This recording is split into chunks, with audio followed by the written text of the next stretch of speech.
Меня зовут Ольга.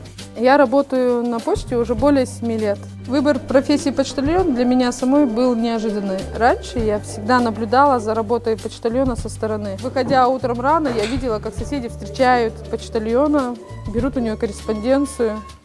То есть и для меня это казалось интересно. Так как я люблю общение с людьми, движение, я решила себя попробовать именно в этой сфере, чтобы понять вообще, нравится ли она мне или нет. Мой рабочий день начинается с приветствия коллег и хорошего настроения. На столе меня уже ожидает почтовое издание и письма, которые сортировщик подготовил мне ранее.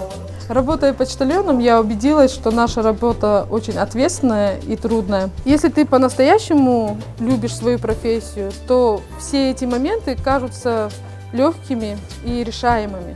Казпочта – это одна из многих компаний фонда Самрук-Казана, которая шагает в ногу со временем, и мне нравится шагать вместе с ней.